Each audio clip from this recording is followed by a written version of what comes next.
talking at you and saying words. My name is Calvin, and I had a day off today, and it was awesome. Nice. Literally slept in until like 1 o'clock. Jeez, man. Yeah, I had a late night at B-Dubs with the fam after Tuesday group, and conversation went, and we talked for a long time, a lot longer than I originally intended or expected to. So much so that I was falling asleep at the table. I mean, that doesn't surprise me, because I feel like you push it to the max. So I am recording, by the way, already. Sweet. Just to say. But, yeah. So at the time of its release, this episode, we're like way ahead of schedule as far as recording. So, Calvin, this won't be released until like late May. Yeah, at the time of this recording, right now, it's April 24th, and we got to hang out with Calvin a little bit over the weekend. Actually, we got to, we got to be part of your nap. I don't know if that's more accurate. That's 100% fair. Just to let everyone know, it was completely and totally unintentional. But this is literally what happens if anyone gets a hold of me after 10 o'clock. Yeah. This is liable to happen, and I'm not responsible. Not responsible. I mean, that's fair. I mean, no sweat. But we tossed on a movie, Stranger Than Fiction. Good flick. Great movie. I mean, great movie. You wouldn't know though, but it is a good movie. I kind of missed like a good chunk of the main plot. I got like at least the first 15, 20 minutes of the movie. Yeah. And then the whole middle part, I completely missed. And towards the end, I kind of came to. Yeah. And I lost my septum ring in your couch. You found it though. Yeah, we did. Yeah. After like an hour, but I ended up finding it. Yeah. So Kendra and I and Evelyn went to Michigan to visit family and friends for the Easter weekend. Which is always a good time visiting. It always flies by. But yeah, I got to see Cal quite a bit, so that was pretty rad. Cal, tell us a little bit about your Easter. Like, do you do anything in particular, I don't know if we want to say observe or celebrate Easter, / did you do anything for church? We did service, which we did full band, which was like really awesome. I mean, like full band is like without a drummer, but as full as a band as we could have had. Mm-hmm. And you guys don't usually do full band? Not usually. We have two worship teams. So me and Andrew both like co-pastor as worship pastors.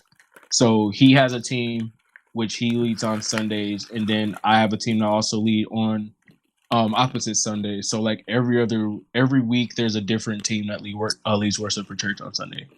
So on occasion where we have tag team preaching, where like all three of our pastors get up and they speak, we also tag team the band as well. So like it's like everyone comes together for that particular service.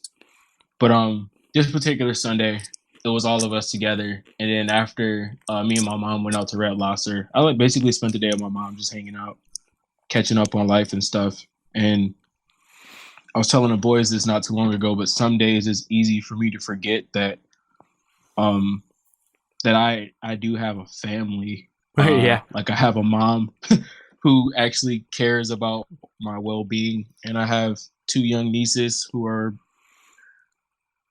9 and 1. Oh wow, I didn't realize. I mean, I knew that you had a youngin niece, but I didn't realize the older one was that old. I thought she was maybe like 5 or 6 or so, but it took me so long because like her birthday's in June, so I was gonna say 10, but yeah, she'll be 10. Wow. And yeah, it's crazy. Like I often forget in the busyness of my life that like I do wear those hats as well. And if I'm even being honest with myself, I don't wear them as well as I would like to, given the fact that things have been busier. So I've been trying to be intentional about seeing them when I can, and like making sure that like my mom is spiritually okay and everything at the house is okay. So yeah, I did that, and it was really relaxing. We went out to Red Lobster, got food, talked life stuff, and I appreciate my mom a ton, man. Like literally, like all heroes don't wear capes. Like she is outstanding in every way, and I'm so blessed to have her. Mm-hmm. And just seeing how far the Lord's taken her from when she had trouble believing God for things, and then me and her began to actually pray together, which took a huge step on my end to actually like welcome Jesus into my immediate family.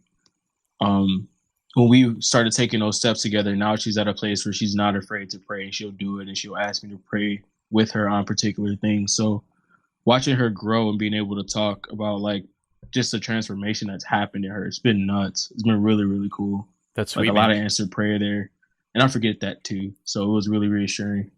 That's rad. Yeah, we hung out. Came home that afternoon. What did I do? I think I hung out with the boys for a bit. I believe so. It's like a blur, man. That's embarrassing. Yeah. Oh, you're good. But yeah, I didn't say anything particular to like observe the day of Easter. I was like, to be honest, I was in a weird place. I felt like very off and very odd during like the whole like holiday season. But I guess like coming out of that, like in Sunday service was just like exactly what it needed to be. So there's a lot of things I just needed spoken over my heart, and I got those things on Sunday. So yeah, that's sick. Yeah. What about you, dude? We went to 17. Besides coming here, yeah, we did 1721 church. Usually when we're in Michigan, we vary. Like we hop around to different churches. Sometimes we'll go to the church Calvin goes to, Restoring Hope. Sometimes we'll go to our friend's house church, 1721. Other times we'll go to the home church that me and Calvin met at, Metro City. We'll kind of just, we like to see people that we love and hop into, churches that we love. But so we went to John Whaley's. It's at his house. And it was really good. We just did brunch together, and then we did worship, and then we kind of just did like Bible study together. That was really cool. It was just like very open, kind of like discussion based type thing. But yeah, it was good. One thing that we did last night, we've been doing, I've mentioned it a couple times on the podcast that we've been doing this like a weekly discussion group. We switched to doing it every other week, just starting last night. And this is something that I've been wanting to do for years, but just like never did. I think part of it was life just always got too crazy and I didn't make time for it. But also there was a part of me that thought it would just be maybe a little bit too unconventional and too potentially strange or awkward. But there's a band called Cool Hand Luke. They've been around for a long time. They haven't been like super active in recent years, but they released a concept album about the crucifixion and the resurrection. They released it like 8 years ago. But most of the tracks are from like different perspectives. So there are a few tracks from Jesus's perspective, talking to the disciples. There's a track from like Mary's perspective, from Peter's perspective, from Judas's perspective, from one of the guards at the tomb's perspective. So these are not, like dialogues that you find in scripture, but it is kind of just like him putting himself in the context of, like what he imagines it would be like to be those people throughout the crucifixion and resurrection story. It was kind of more like a listening party type thing. I found myself for the first little bit being kind of like nervous about how it was being received. I wasn't sure if it was just like totally awkward to everybody. But I think it went really well. There's a part of me that likes to encourage like the journey and exploration of what community can look like and what like gatherings can look like, even if that is potentially awkward or just like unconventional. I don't want to do that kind of thing like purposefully to shake things up, but just to embrace things that could have the potential to maybe like take us places that we wouldn't otherwise go.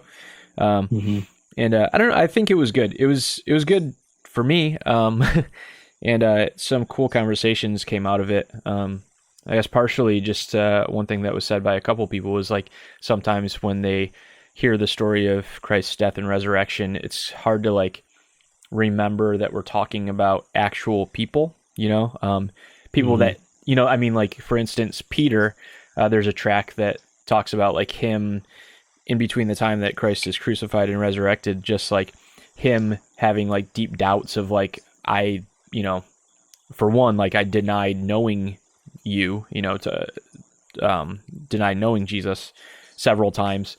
And that being like the last thing before Jesus was crucified was him denying him.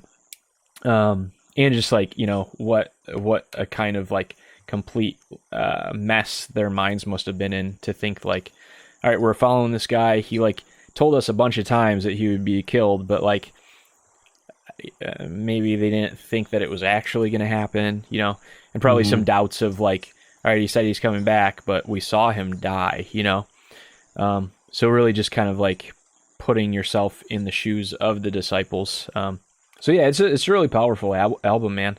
I really, really dig it. I think it's really necessary and really cool. But yeah, dude.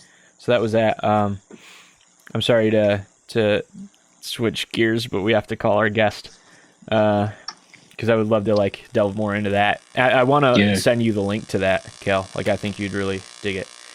I believe we jammed that album during the PA trip where you taught me how to drive stick shift in 10 minutes. Yeah. And I didn't kill us. Yeah, thanks for that. Yeah, anytime, man. Thanks for teaching me how to be a man and drive a manual car. Yeah, I appreciate you keeping us alive. Yeah. Thank you. All glory to God, man. Yeah. I was stressed. But, hey, can you mute? Oh, okay. There's a weird noise. I think it went away. All right, so I'm going to call our guest, and we will hop into things. Hey. Today's guest is Nate Allen from Nate Allen and from Destroy Nate Allen and from Nate Allen and the Pac-Away Dots, and good Saint Nathanael. So, and you've met him, right, Calvin? Oh, yeah. Dude, we talked at Bloodline Fest last year, me, him, and his wife and his daughter. Yeah, we had a chance to like chill for a bit. I've always like loved Nate's perspective because it's so unique and so awesome, and like in light of like everything he's been through, like there's still so much hope, and like even his music and his sets. And plus, he's just a fun dude, like period. Yeah. So yeah, once we actually get there. Can you see me? Buddy. Hey, there he is. Cool. How you doing, Nate? Can you see my face? You can see your face. You can? I can. I still see my profile pic, so it's all confusing. Yeah. Gotcha. You popped up for a moment. You know something? Maybe that is your frozen profile pic. Yeah, I don't look like my promo pic, unfortunately, right now. Yeah. Let's see what's going on. Gotcha. I mean, if we can't get it working, we'll just roll with it. I'm having a weird tech day, so maybe it's every time I talk to you guys. I don't know. It's not normal. Let me got one more option here. Okay. Let me Oh, there we are. There you go. Do you see me now? Yeah. Weird. I don't even see me now. Yeah. Well, or you guys. So let's try again. Let's see. You see me? Oh, wow. Okay. I think we got it working. I feel really like a Luddite right now. It's kind of fun. We good? We did it. Let's see. Cool. Let's find a good angle. So you're recording this. We got to look cool, right? Yeah. Get some cool aesthetic. Good backlighting. I feel like put something cool up here. You could just walk around the whole, swivel around the whole time. I could, but I'll hang out. I'll put some cool stuff behind me. All right, cool. I'll be silly. Have LB hanging out in the background. She'd like that. I don't know if that's a good idea though. She probably wouldn't let us talk. Yeah, that's fair. I thought we learned our lesson about how quiet kids want to be. Yeah. Yeah. And the fact that they don't. They don't really want to be ever. No, it's true. Yeah, Calvin. So Nate was the episode that we recorded during the daytime while I was home with Evelyn, and Still don't know what happened, but there's some technical difficulty where I lost the episode. And I'm not sure if it was in the chaos of like trying to transport Evelyn that a button was hit or what, but I decided no more afternoon recordings after that. Fair. Yeah. Totally fair. Cool. Okay. We're just about ready, guys. I'll make myself look cool and then we're good to go. Sweet. Thanks for doing this. Yeah, thank you, man. Appreciate it. Thanks for redoing this. I was thinking when I lost the footage, I was really bummed. But regardless, it was really good conversation. So yeah, I mean, I like talking on the phone, so it doesn't always have to be like public record. So yeah, I'm game for that.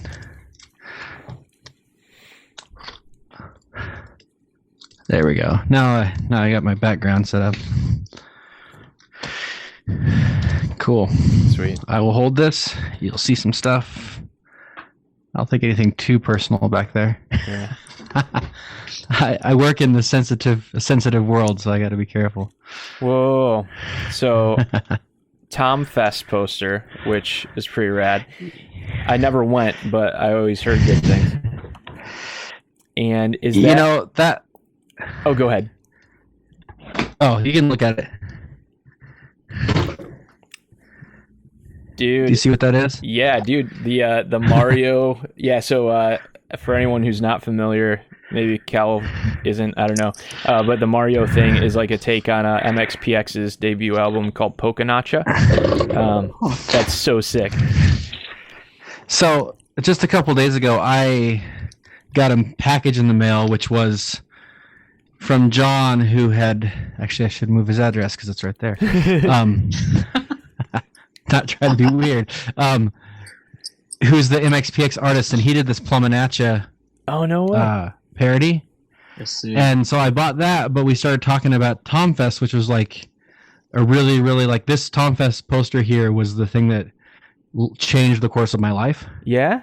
And he happened to be the designer, so he sent me an original poster from the festival I went to when I was 16. No way. That's so cool. And so, so even though I paid for the MXPX one, like, this other thing was like so much more like sentimental value.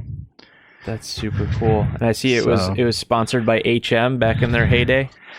Yeah, totally. I mean, they're still around, but like when they were, I don't know about you, Nate, but like the way that I found out about new music back in the day was 7-Ball magazine and HM.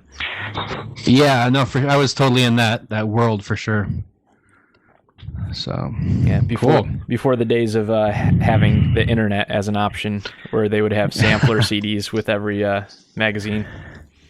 Yeah, I don't think I figured out about bands on the internet until I was out of high school. Like a little bit, but not. That wasn't a discovery. Yeah, HM was much bigger. For sure. Well, all right, Nate. Got things set. I think I'm ready. Are you ready for me? I'm ready. Yeah, let's pray, and we'll hop on in. Yeah. God, just thank you for the time to get together and just to talk about life and to talk about you. We just want to give this time to you. I feel like today's been all over the wall for me, and just want to enter some rest and peace of mind, and just be able to be present in this conversation. I ask that whatever you have for us, or whatever you have for our listeners, that we would be willing to listen, willing to have open eyes and open hearts to, whatever you have. Thank you for all that you do. In your name, amen. Amen. All right, this is a Let God Die podcast. This is Josh.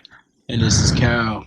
And today's guest is Nate Allen. We had Nate on as a guest in episode 34, way back in the day. And what episode are you on now? You will be 100 something. I think it's like 105, 105 or 105. Yeah, wow. We're a little bit ahead of our recording schedule. We have several on the docket, so I'm not certain what number you are, but that's awesome. That's a long run. Yeah. Yeah, so Nate is the frontman of Good Saint Nathanael, and last time we had Nate on, you talked a lot about. I think the theme was like being on the road to healing. You talked a lot about having experienced like spiritual abuse, and I guess that was a few years ago now. So I don't know if you remember like all the ins and outs of that conversation, but. I don't. I just know that I posted it around a trip to Audio Feed, and that's about all I remember from the conversation. Gotcha. Yeah, so I think during that time you were very much like kind of in the midst of being like on that road of like dealing with past spiritual abuse.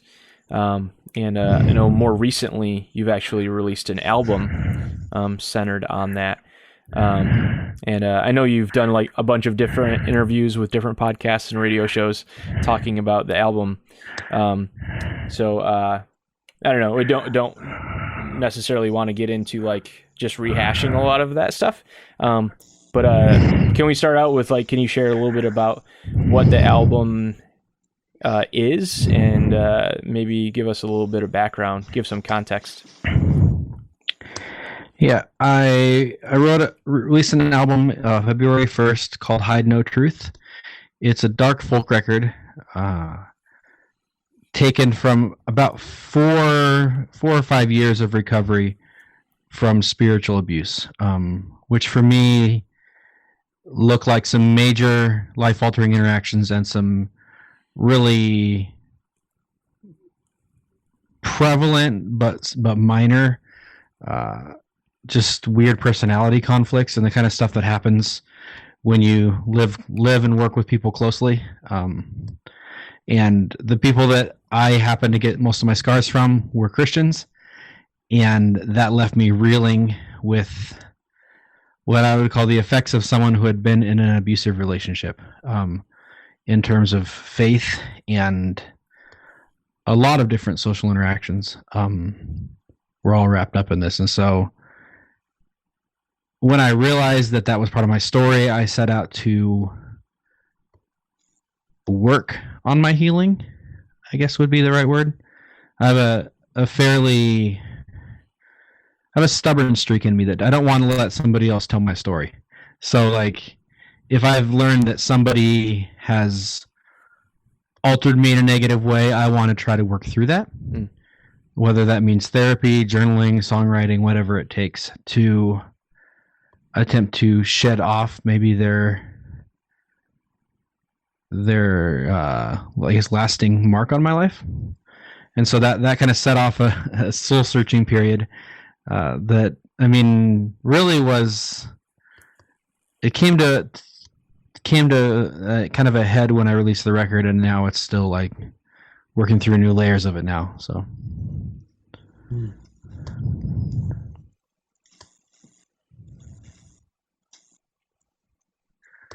I guess like for your album, if there's like, I guess like one song that like speaks to you or would kind of like give people who aren't familiar with your music an idea of like I guess like what it was that you may have been through, or will provide like a clear perspective on it, which song would that be and like why? Well, it really, I mean, you could take any song on the record as a snapshot of the entire record. They kind of all work that way. The song Coming Unglued is probably the most telling of the story. It has, the chorus is, Blessed Lord Jesus, what should I do? They say they love you and I love you too.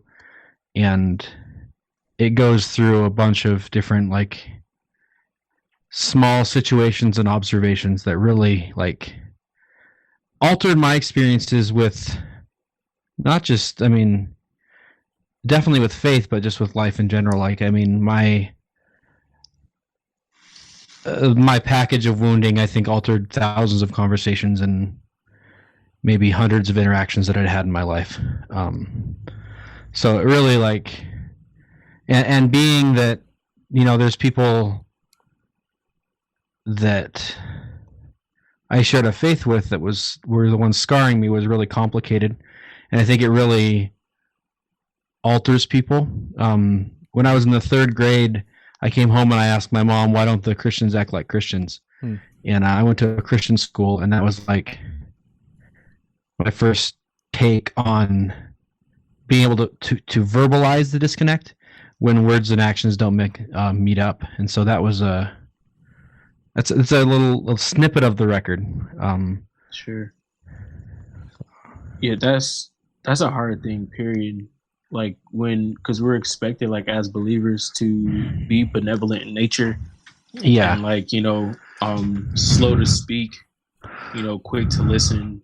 And I know oftentimes, even in circles or things that I've had to grow through too, is like you get a lot of people who are overly ambitious and undereducated and just rooted in truth. And those people often are the ones who tend to wound, because in their desire to share the good news of Jesus, they don't know it enough to reflect it. And like, lives are like, because your heart's an open door, especially with other believers. So yeah, you're naturally more vulnerable. And when that vulnerability is used to basically revile you and make you feel as if you're doing something wrong rather than let you know who you are in Christ, like that can become paralyzing. Yeah, I think there's the youth element to it. I think unfortunately in a lot of circumstances it's not just the lack of knowledge that I think leads people to. I think people at all levels are capable, and I know I am. Even in my well-meaning times where I'm paying attention to like the nuance of relationship, I still can leave scars. So I think it's an element. I mean, if you look at even like large influential leaders that have fallen, I mean, or left, damage in the wake of their decisions. Like, so I think it's there. I think there's both sides of it. You have the powerful and the weak. Both can hurt, especially if they're not being intentional about not hurting. Yeah, sure. So, Nate, I know you touched last time that we talked about some specific instances of like even having moments of just like things hitting you and like coming to a head where you kind of like had to leave scenarios. Yeah, like with what you were just saying, would you say that like looking back, a lot of your experiences were, I guess like ignorance or carelessness, or more so like, I guess, manipulation? I think all of it. I mean, I think there was. I mean, what I'm recovering from, or is there? Okay, trying to get things right. What I'm recovering from is specifically kind of a lifetime of damage. So I was 31 before I realized that abuse had been part of my story in terms of the church. So there was everything you mentioned. I had leaders that, neglected and manipulated, and friends that hurt, and kind of every combination of that. I think what complicates it and makes it more difficult is the nature of spiritual abuse is a two-sided like weapon. You have the normal abuse, which is like if you were bullied by a kid, you'd be bullied by somebody. That would be bad. But when the bully happens to be your teacher or your peer, and they add to the damage with maybe your actions have eternal consequences for not agreeing with them, then you reel in a different way, and it's a different like set of issues and processes you have to go through. If that makes sense. Yeah, and when you said that it wasn't until you were 31, I mean, I think that's kind of a common thing, for any type of, abuse or manipulation, to not realize until way after the fact that that's part of your story. Was there any instance or anything that like kind of brought that to a head for you, or was it just kind of like a moment of clarity? I think it's best summarized as a moment of clarity. I mean, there was definitely some extenuating circumstances, but it really just came down to, oh my gosh, is this part of my story? Is this what I'm dealing with? It wasn't a horrible. I mean, it's complicated, but I think that's a good way to put it. Is there was a realization, and then that like kind of made me think, oh gosh, that everything else makes a lot more sense now. Mm-hmm. And for me, I was really happy to find that out, because I think you can deal with abuse. You can, like, therapists know how to help you. There's books. There's other people that have walked down similar paths. And I think there's a real power in naming something and saying, this is what hurt me and this is how it hurt me. I think that's a key part of the healing process, is naming. So for me, being able to name this part of my story was really powerful and very freeing. And Nate, I don't want to like I don't know, go somewhere that we shouldn't with this. So I guess you can kind of answer this however you think is wisest. But did you want to touch on any of like specific things that you identify, like as examples of spiritual abuse that you experienced?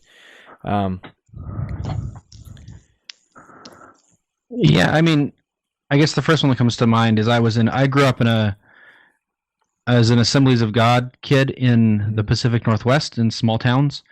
And I don't know what that denomination is like everywhere, but where I was at, it was particularly toxic and particularly legalistic. And so I think that can have it has a very damaging effect on anybody that I know that has dealt with a similar set of burdens that I have that way. Yeah. With false expectations. And then that really played into, I went to 12 years of Christian school, and it was 12 years of Christian school with like horrible, like, rules and expectations put around people that weren't realistic. And so, like, the Bible used as a weapon, like, Christian principles kind of sloppily applied to try to bring correction in a bad situation. Was really like, I mean, it was epidemic. The school, like, thank God doesn't exist anymore, but it really like blew up after a while of like lots and lots of kids getting hurt and just getting angrier and angrier. So those were the two like right on the nose things. I think there was, for me, I'm a person that seeks to help and to have good intentions, and like I'll go out of my way to be a present friend to people and to be well-meaning. And a lot of what I encountered at least in the Christian schools and the churches, was instead of that well-meaning, honest attempts at being like a genuine person, being recognized as that, I was discriminated against for like being a punk or just being like interested in alternative things. Sure. So like it was like, oh, I'm actually the one who's showing up every single time to this service, and I'm following all your rules that you're putting in front of me. But instead of that, you'll honor somebody else that's totally breaking all your rules, but because you think that they probably carry more social credit or something. Oh yeah. So there's an element there of expectations that was completely misplaced. Yeah, which. Are you here? Real quick, are you hearing that buzz? Okay, it went away. You got me now? We good? Yeah. Sorry, Cal, you were saying? Okay. You were saying?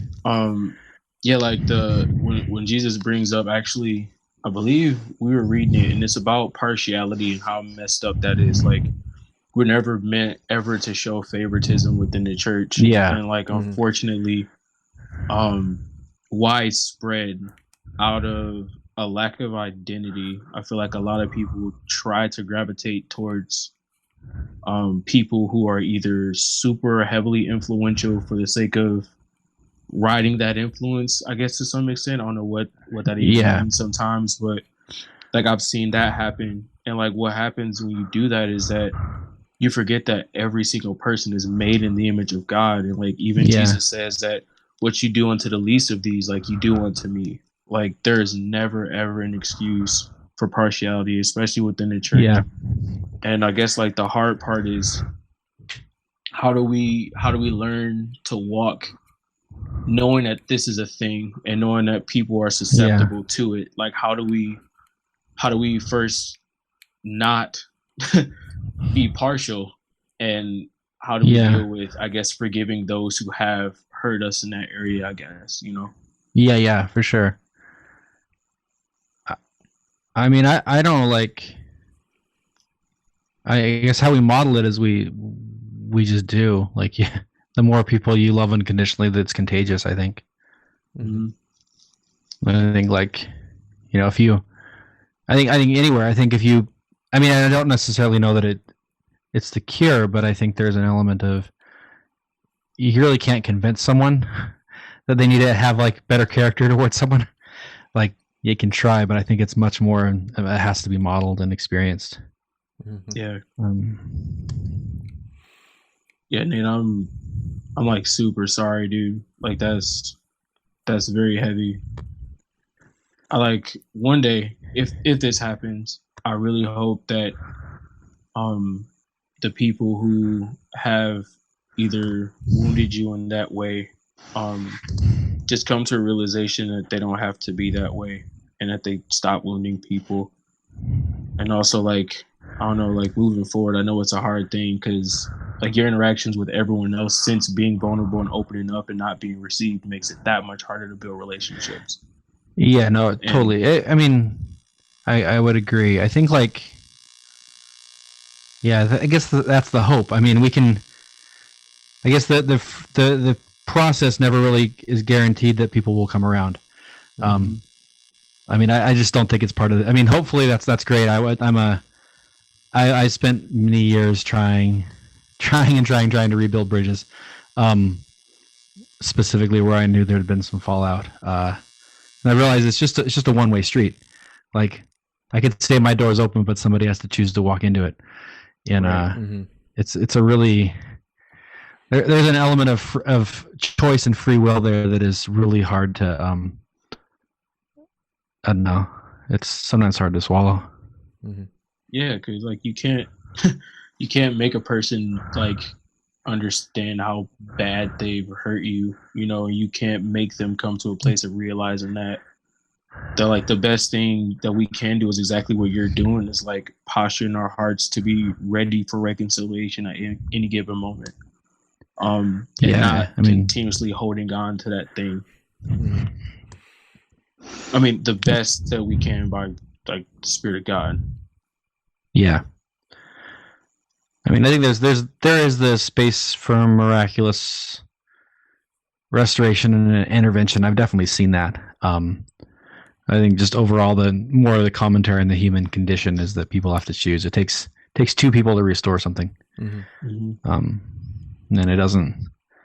I think we've all seen where somebody just chooses they don't want to work through something, and it's kind of it's the end of the story until they choose to open their heart. Yeah. Yeah. So Nate, can you walk us through a little bit of the process of like your own healing, and what that's looked like? Because I mean, I'm assuming that a lot of like the writing and like journaling has played a part, but like, obviously not just like writing. I'm assuming it's not just you wrote this album and now you've worked through a lot of these things. That's the whole story, man. You totally nailed it. This album's really, really powerful to me because it healed me completely. Yeah, there you go. I'm kidding. Yeah. Good. Just to clarify, if you're out there, writing a record is a good thing. And I was actually talking to my therapist yesterday about how fortunate I feel to be able to like process emotions through music, and how that's really it helps. But the reality of the process involved like definitely some therapy, definitely a lot of journaling. I mean, the songs you hear on the record are, a drop in the bucket of what I wrote for the record. So there's a whole lot of processing. those were the main things. The other pieces were time and just letting. I think the deeper your wound is, the more time it takes to heal, and I think the healing process is. I'm trying to get the right words down. I've been working on this actually in a document I'm writing right now. But I think somebody's healing it's proportionate to the depth, to the degree that they were hurt, and their recovery is equal to how much time they can focus on it and the quality of care. And so I had a good therapist and also had a lot of time. We didn't have a kid yet.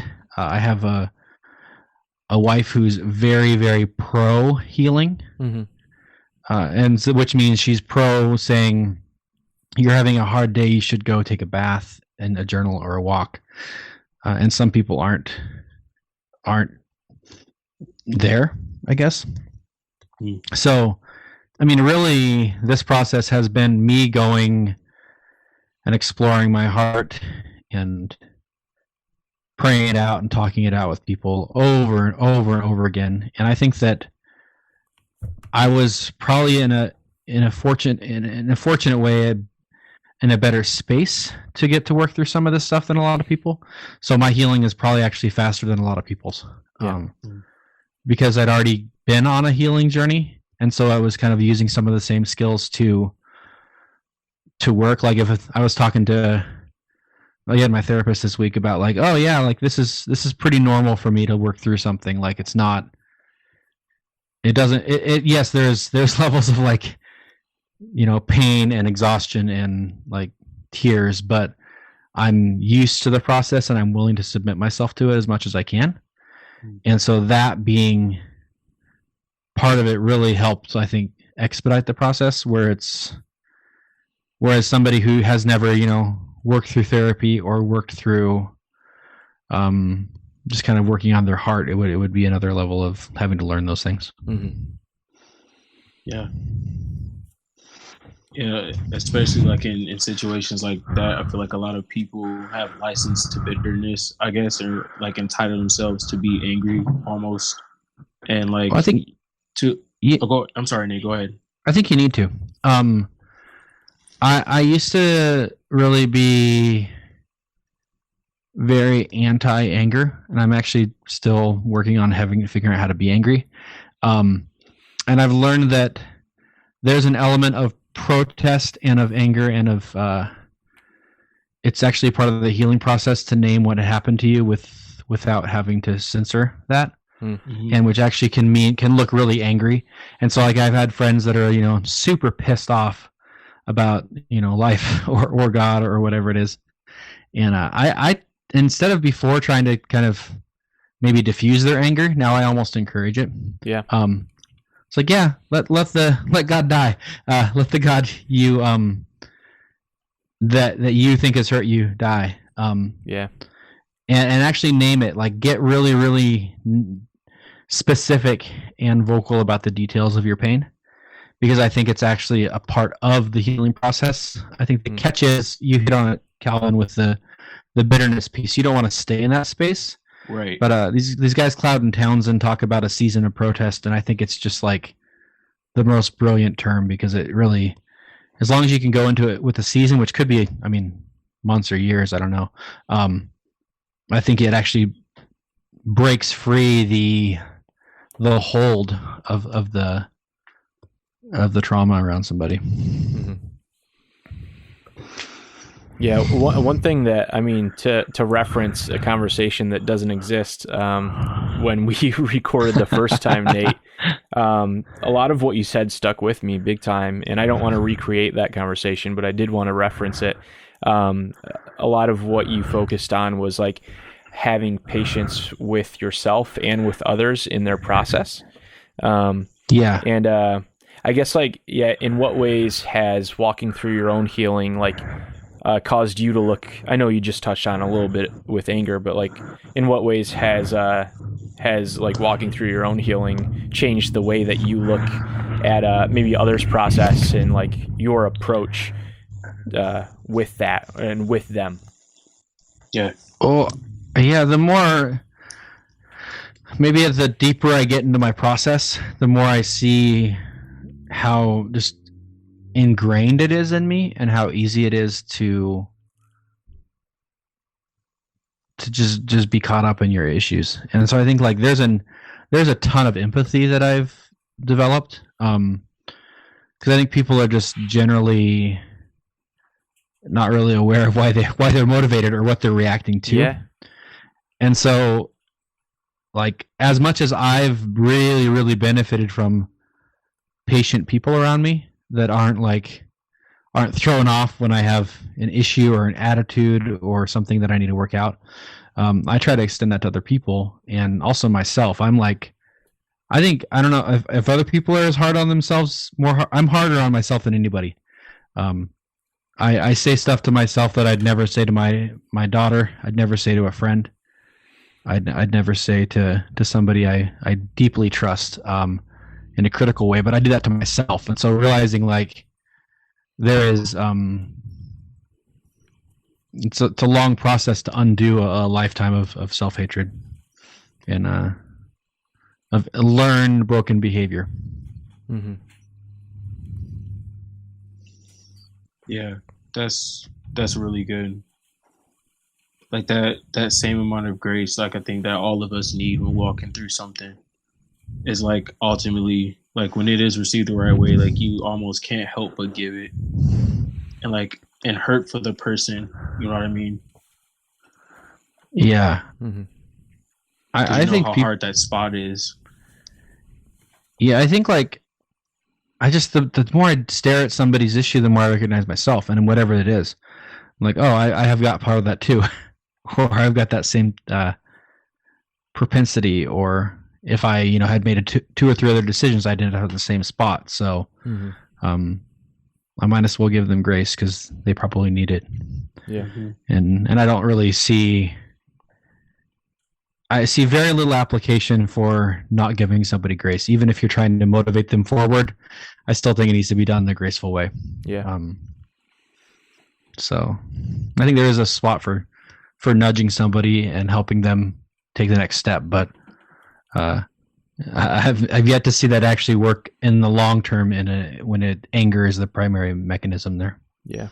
And this is just a thought. I don't know if I'm going to articulate it quite right, but something that I've been thinking about a lot recently is just like that empathy is great, but like that ultimately it falls short. I can put myself in your shoes, but I can only put myself in your shoes through the lens of Josh Mozug.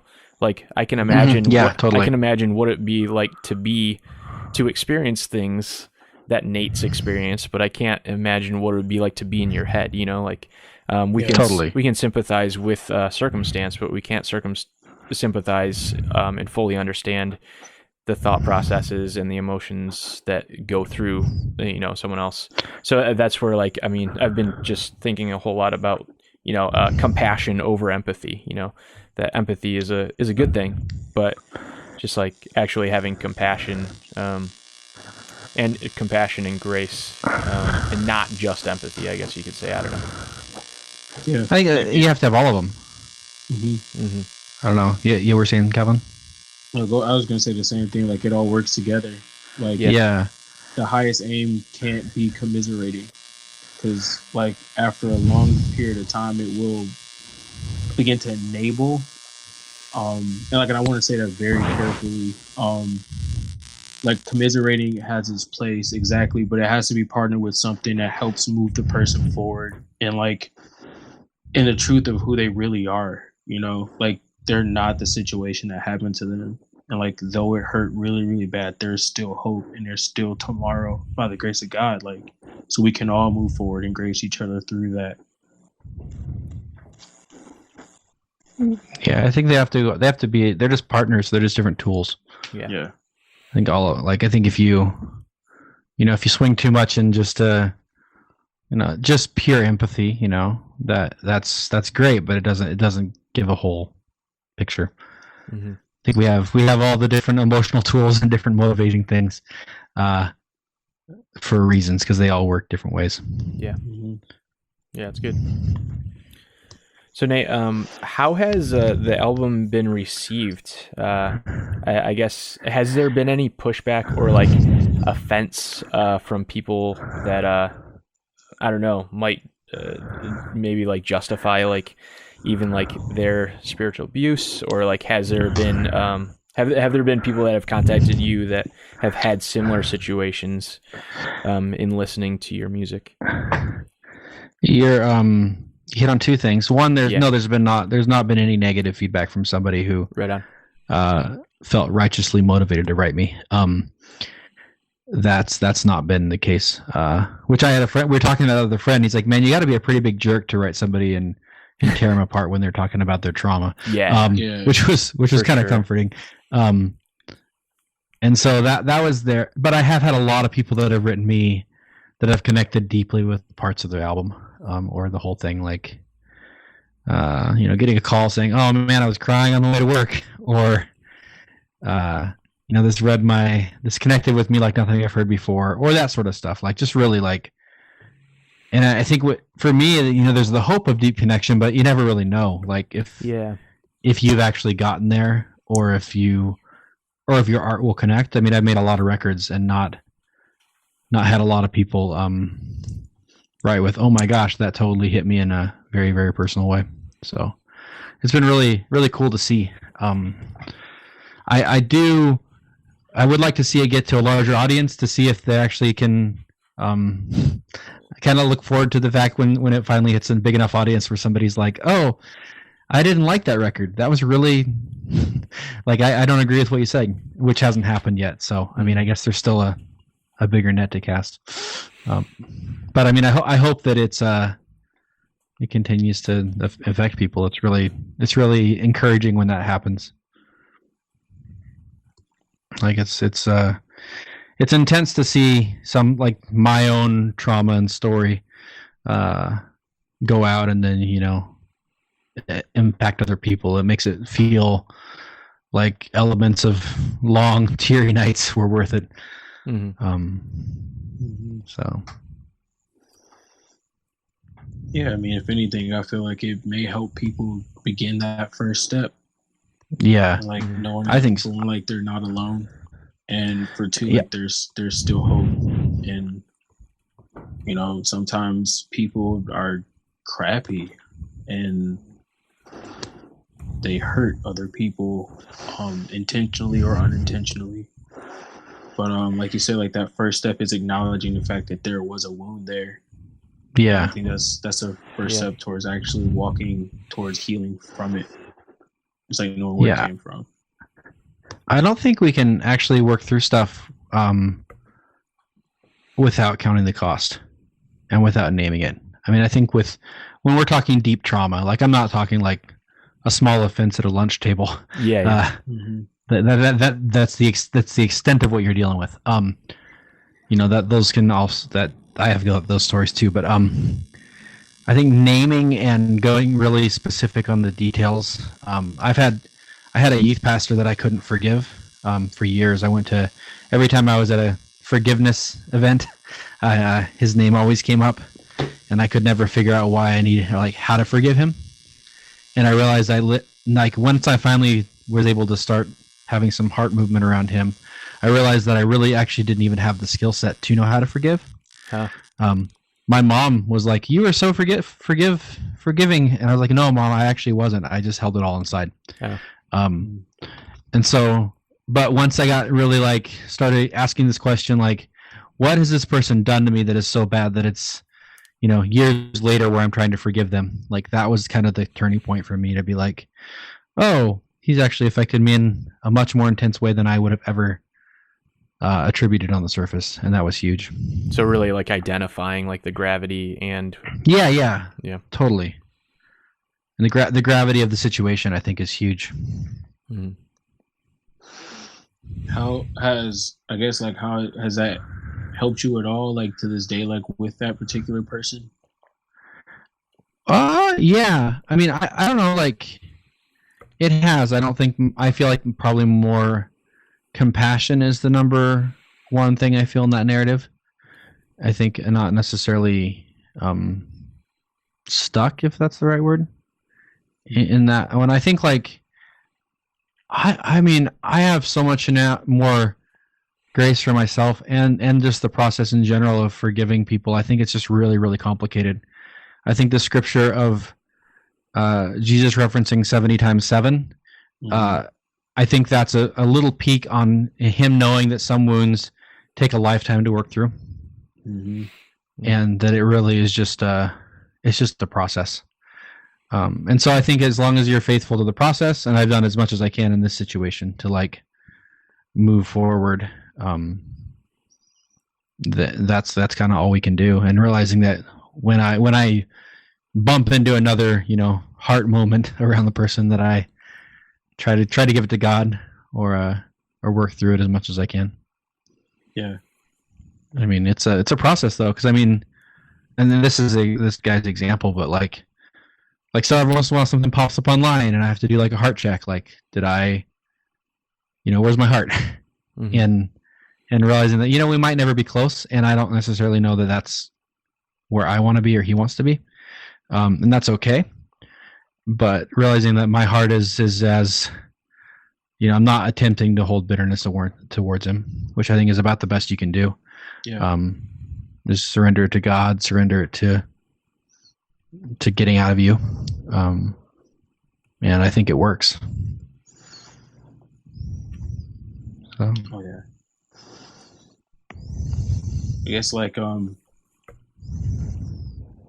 that process of like coming to the place you're like, I am like, I guess like sick of carrying a weight of unforgiveness. Is that like something that made you decide like, this is like, I have to begin working through these things? Like, did you get to a point where like things just became completely overwhelming, or like over and over again? There was an overwhelming, emotional overwhelmingness, I guess would be a good way to like. The last several years have been waves of that. So some waves are really, really bad, and some waves are just like kind of annoying. I think I was never overcome with my own unforgiveness. Just like that wasn't my story. When I realized how much unforgiveness I had, it was really overwhelming. But that wasn't like a motivating factor.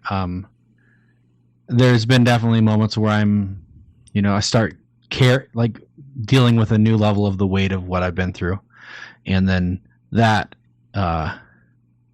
motivates me because I said earlier, I'm stubborn and I want to work through stuff. So if I realize how much somebody's hurt me, I want to like, I'm fairly aggressive in trying to like shake it off. That's more of a motivator than, oh man, I'm so unforgiving and so bad at forgiving people. It's more like, I've really been hurt here. I want to like stop letting them tell my story. Mm-hmm. So yeah, it's a good way of putting it. Yeah. So definitely motivated by feelings, just different ones. Mm-hmm. That's sick. It's really good. Mm-hmm. Yeah. I'm just thinking that I think that maybe in some ways, like we, I don't know, put too much pressure on ourselves or others to get to a point of forgiveness rather than, like you said, being patient with the process. I know that there have been times for myself that I've like almost beat myself up over having, recognizing that I have unforgiveness. Yeah. Without acknowledging the wrong that has been done. So it's almost like I see my unforgiveness as like a worse offense than the wrong that's been done. Yeah. And then I focus on that rather than acknowledging the wrong that's been done, which is necessary to get to a point of forgiveness. Totally.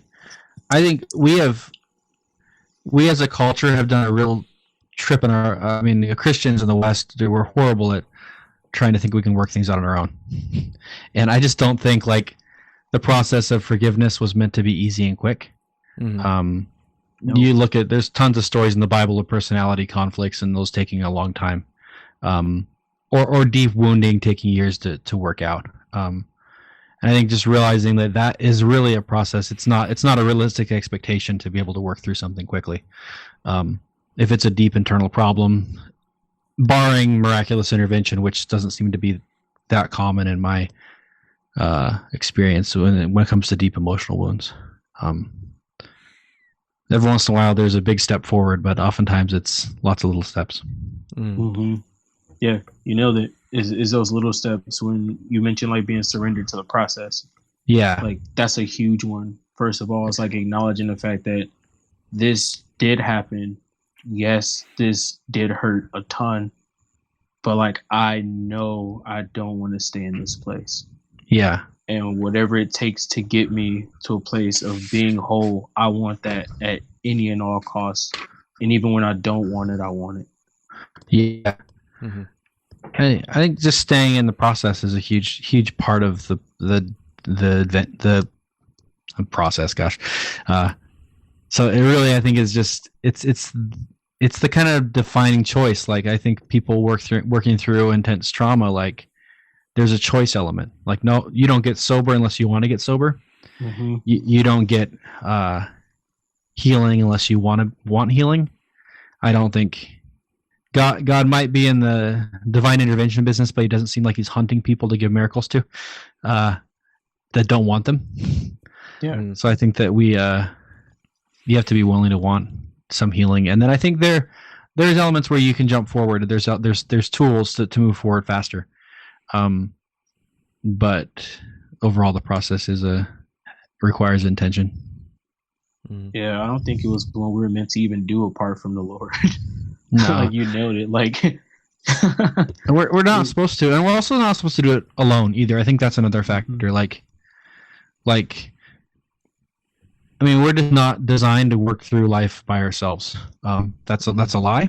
I just don't believe that it's, and especially if you're working through something as intense as past trauma. I mean, nobody can work through that on their own. It's just like we're not wired to do it.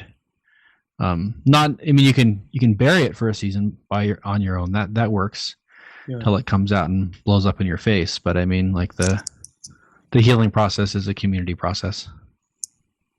I 100% agree. Like I guess like my dad, like I've mentioned in other podcasts, like when I was a child, I kind of grew up feeling abandoned, even though like I wasn't. Like I had so much family and friends around me that loved me and supported me and wished me well. But like what I often struggled with was the idea that it wasn't coming from the person I wanted it to come from. And that was a hole in my heart I carried. And even to this day, like the Lord is still working with me in moments where like I'll have friends who have like great and awesome dads. And like when I see it happen, like I'll get reminded in a moment of how I didn't have that. And like, I feel like the enemy has a way of trying to make me rehash wounds in that type of area of my life because it kept me stagnant for so long. Like being mad and frustrated about what could have been and what should have been, instead of like, I guess like what the Lord's doing in me now to this moment and like seeing his provision in my life work out. And is that 70 times 7 thing, like in a moment where those past things come up, is to remember like, no, like I love my father and like he can't change the past. There's nothing he can do to atone for what happened to me like as a kid, and like at the same time he's still a brother in Christ the same way that I am, and like he could have never given me what he never received. So like I've forgiven him, and I have to remember that I've forgiven him when those moments happen, so I don't pick that anger back up. I wonder, like as you're talking, like how much.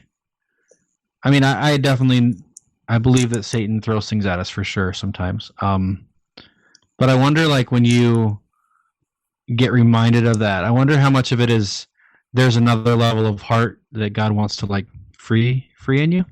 Yeah. Like, because I think, like, for me, when I end up being reminded of a past, like, parental wound, it just reminds me that I have more heart work to do. Yeah. And there's a level of freedom that's still being blocked inside of my heart.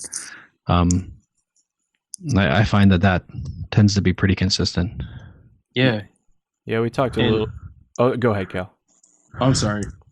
Like, yeah, like that is a real thing. And yeah, like and the truth of the matter is with that, I've stopped looking at it in a way where I've begun to disqualify myself. Like, you're still dealing with this. You haven't healed at all. Yes. Yeah. Instead, my heart posture is like, no, I have come a very long way. Like, God has been super good. And yeah, like the Lord is still healing my heart. Like, He's perfecting me every single day. Like, there'll never come a day where I stop needing Him when it comes to anything like that. Like, I needed Him when it started, and I'm gonna need Him to get through it, and I'm gonna need Him when it's finished. Like, yeah. Point blank. No, Josh, you had something you want to say? I'm sorry to cut you off, dude. Oh, no, you're good, man. Yeah, I was just reminded of our conversation a few episodes ago where we had touched on just like God's grace to not to like reveal all of that at once, you know, like to really see like the gravity all at once, you know. I think would be just completely overwhelming and, you know, maybe debilitating to the point that you never really get there. But like, I don't know, just kind of like maybe levels here and there where you can actually, I don't know if I'm saying that right, you know, but. I think our bodies are incredibly good at masking trauma. And I think that's a very good thing because it keeps us alive and from being overwhelmed. Yeah. But I think, and it seems like God, at least in my experience, keeps things hidden until they need to come out. Yeah. And I think that's a real gracious thing on His part. I've had friends that I was working with, and all of a sudden, you know, one day they're normal, and the next day they've remembered years of their past, and new levels of their trauma. And it was like, oh, I guess now's the time to get to work through that. Yeah. And I think when I notice a new element of resentment or reaction to somebody, and when I can pinpoint where it comes from, like it's like, oh, there's more I need to work on. And that means more capacity for healing and more capacity for better life. I try to put a positive spin on it because it means there's a chance that things can be better. And also means that there's a part of me that's just unresolved that needs to be further healed. Welcome to the club, man. Yeah. You're in good company. It's nice to not be alone in that process. It's got to be lonely if you don't have other people to acknowledge their own process. Yeah. Good word, man. Well, Nate, we'll wrap up if that's cool. Yeah. Thanks so much for sharing and just for, I don't know, like putting it out publicly, you know, like in an album, you know, like I just think that's really cool to that exists, you know. And thank you. Yeah, I'm excited to see what continues to happen with that, and for people to, I don't know, people that do identify to, maybe start the road to healing. Yeah. Well, thank you. I appreciate you having me on again. And, it's good talking to you guys. Yeah, indeed. Do the same.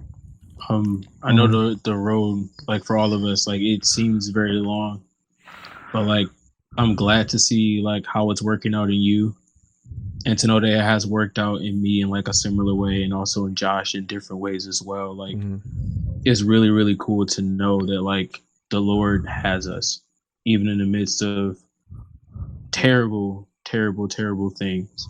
To know that He is still present and He's still wanting to like do the work in us, and He's not like laboring over like, oh my gosh, like Calvin, we're here again. Same thing about your dad. Oh my gosh, I thought we were through this. Like, His heart is always like so patient and inviting and like ready for that next step, no matter how big or how small it is. Like He honors all the faith. Whether it's a whole mustard seed, half a mustard seed, or 1/16 of a mustard seed, if you're willing to give it, like He'll multiply it. And like that's been the story of my life. And it's so cool to see that play out with you too, man. Thank you. I think I think if people are listening to this, if you feel like you're hopeless, things can get better. I think that's the one thing that I've taken through this process is like there's a hope and healing are possible and accessible. They aren't ever as fast as we want them to be, but they actually are real things. They're real, they're real opportunities. So I think that's something I don't think I really knew before. I didn't really know what forgiveness or healing from internal issues really look like. Mm-hmm. Good word, man. Mm-hmm. Well, thanks so much, Nate. And is it cool if we play that song "Coming Unglued"? Oh yeah, you can play whatever you want. Okay, right on. Cool, man. Good deal. Well, thanks so much for sharing, man. And yeah, I'll let you know when this is posted. I think it'll be like late May, just because we're pretty ahead. That sounds good. Just let me know when. It's not no timetable on my end really. So yeah, cool. Right on. We appreciate you, man. Hey, man. Thanks for your time, dude. Yeah. Yep. Bye.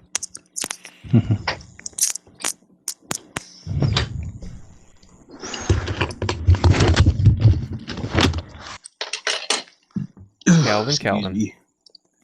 Hey, dude. Dude, rad. Something about talking to Nate just puts me in this mode of like calm. Yeah. Yeah. he like has that about him. Like, dude's a brilliant mind, like without question, and he seems to be handling like really well, like by the grace of God, and he's just super raw, and I think that's one of the reasons why he is going to like rapidly, I feel like, receive that healing that he's walking after. Mm-hmm. Like he's real about what happened. He's real about how he feels about it, and he's also equally just as real about how much hope is still left, and that like that's not the end of the road for him. I think that's very, very important. Yeah. Yeah, man. Yeah. My man Nate. Yeah. Man, yeah, I just love the message of his new album and just just that patience with his own process, and others too, yeah, just been thinking about a lot of like we talked about, like I guess self-imposed pressure that I've placed on myself at times, where I've just been like, man, I shouldn't be angry at this person, because like this thing happened a while ago, or like as a Christian I need to forgive, or yeah, I want to like journey towards forgiveness. But man, yeah, I love your story too of just like recognizing the continuing process of forgiving your dad, like that's huge. And I don't think we usually think it in those ways. I think we usually do think in ways like he said of just like this, miraculous, just like moment of like, oh, I forgive, and like it's dropped, Right. And there may be times that that's the case when there's just like, a moment that you just like recognize like, all right, I can't hold on to this, but just that's not always the case, and God's still in it, and like, God's refining us and he's growing us daily, to rely on him and more and more and more. Yeah, I don't know. I just love it. And, I don't know. There was a time that I was talking with someone recently, and, this is someone that I think has been told a lot, just like, hey, I know these things have been said to you, like, but, it was said a long time ago, and like, need to just like let it go or whatever, I don't think that's ever been the conversation. I think in reality, there's never been like true acknowledgement of the fact that some really damaging things have been said. And I mean, this isn't the way that I talk, Cal, like usually, but like in this moment, I was just like, dude, like people have said some really shitty things to you, like in the name of truth, in the name of, like speaking biblical truth. But they were done not in love, and in a way that like really caused a lot of damage. So yeah, I've just been wanting to recognize like how we can acknowledge those things with people, because I mean, let's just say, for instance, like in your situation, like, I mean, if there were a point that you were talking about like the reality of your dad's stuff, if someone you were talking to just kind of like overlooked the damage that caused, and it was just like, but like as a Christian, you're called to forgive, without without acknowledging it, like, I don't know. I think that's just really damaging and I think prevents people from moving to a place of being able to heal and forgive. Like you have to walk a person through like how, like we all know that like that work is initiated by the Spirit of God, where it's in us to like to want to and to start to, but also like I feel like there's a process of learning how to actually like day by day, like constantly walk in knowing that you forgave that person. And that's a 70 times 7 thing. That's kind of where that comes up. Yeah. You have to acknowledge the fact that the wrongs were wrong. Like that you have to. Yeah. And like there's no such thing as like, well, just get over it and forgive them. Like those things, especially if they happen in like formative years in a person's life, are things that often identity is built around. Mm-hmm. And like for me, I built an identity around being a bitter, rejected kid, even though in reality I wasn't. I was far from rejected. I was very much so loved. And I'm so thankful for the people in my life that loved me through the hard times in my life. But the fact of the matter was that hurt was real to me, even if it wasn't real to anyone else. Yeah. And like we have to like walk people through how to forgive too. Like we can't make them come to the place of knowing that they need to, but we should be patient in how we teach them how to walk in forgiveness and be patient with the process of how that works out. Mm-hmm. And to trust that the Lord's doing his work even when we feel like we're not seeing it. For sure. Yeah. Man, I feel like these last few conversations have been hitting home for me, like every single one, like in ways that old ones hadn't. Yeah. I don't know what to say about that, but like God's getting realer. I don't know. It's coming to your house. Something. I'm glad for it though.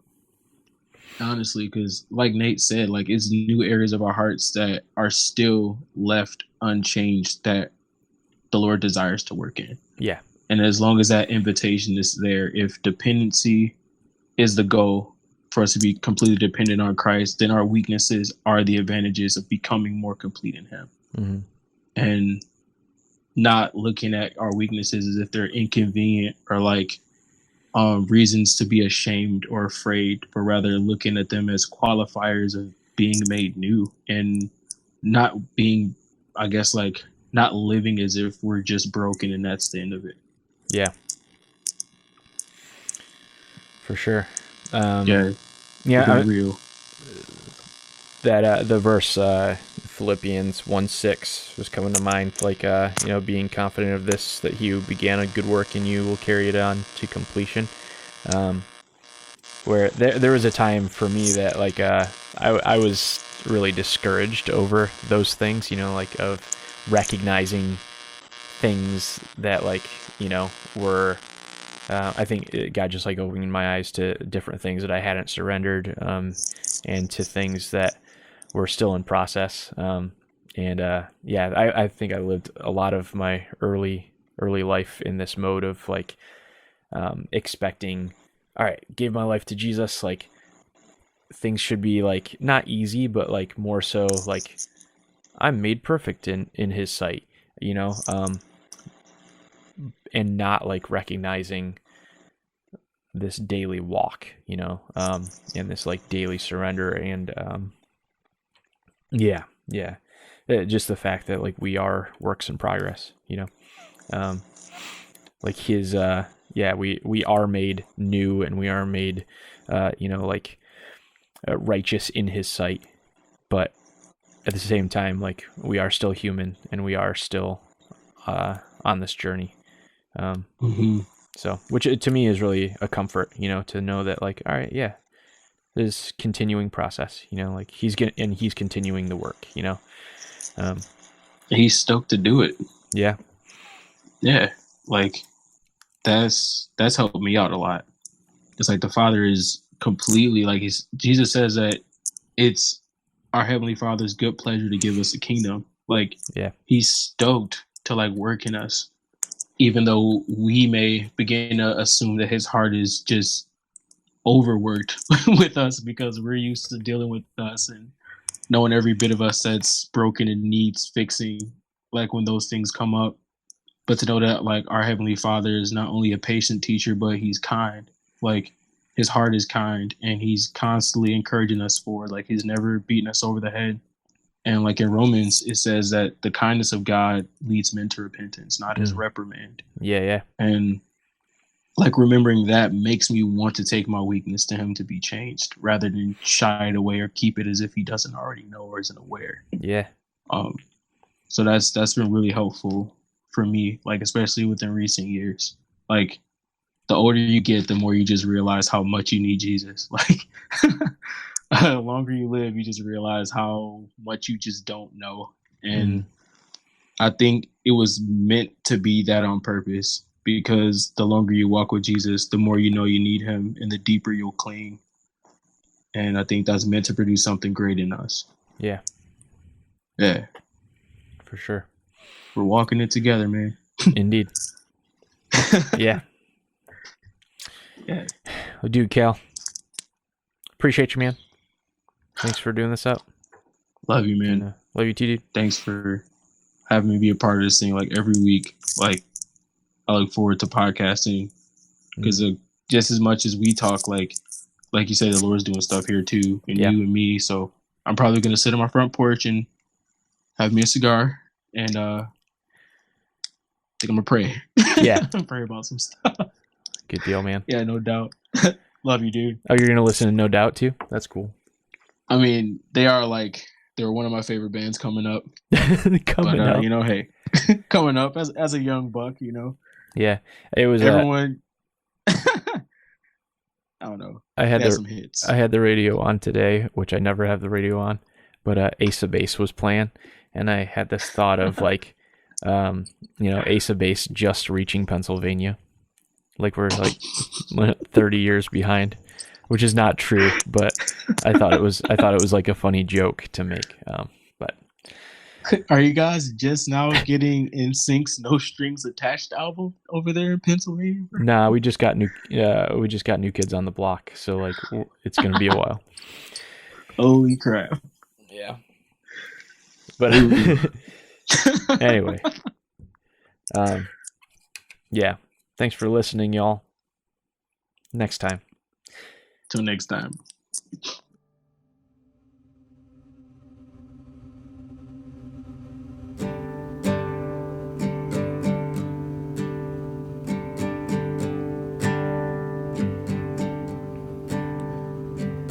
Tears in my eyes, creeping behind my thoughts,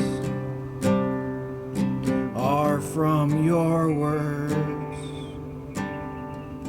that tie me in knots. So blessed Lord Jesus, what should I do? They say they love you, and I love you too.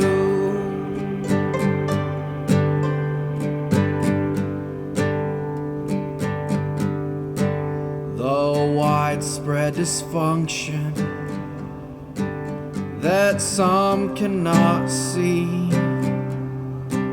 has me questioning God and my sanity.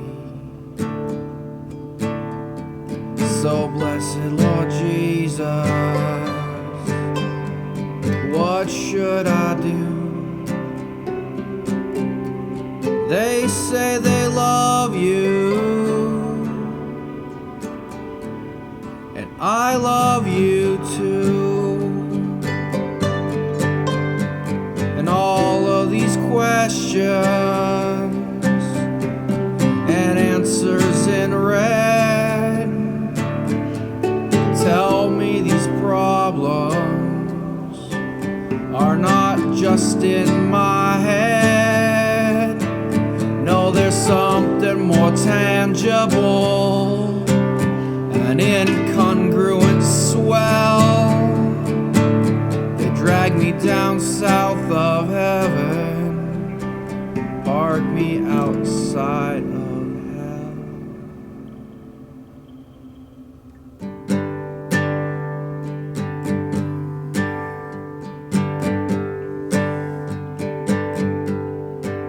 I sought to be capable, speak words that are true, lay down my defenses,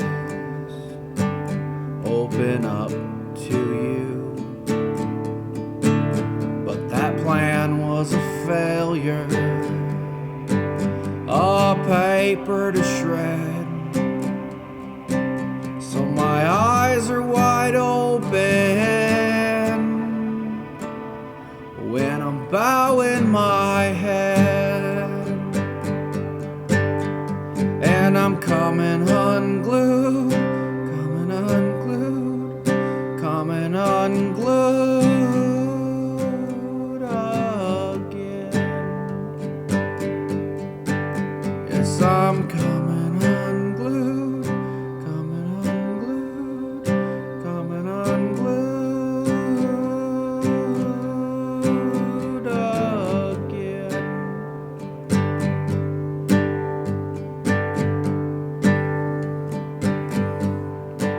With no clear path forward to avoid being crushed, giving voice to the pain, I'll admit my distrust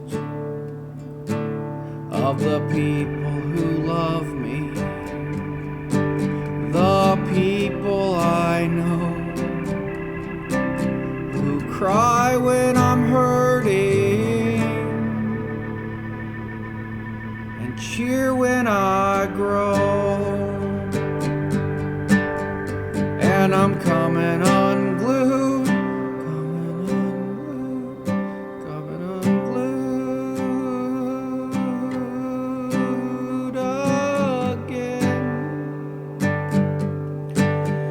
And I'm coming unglued, coming unglued, coming unglued again.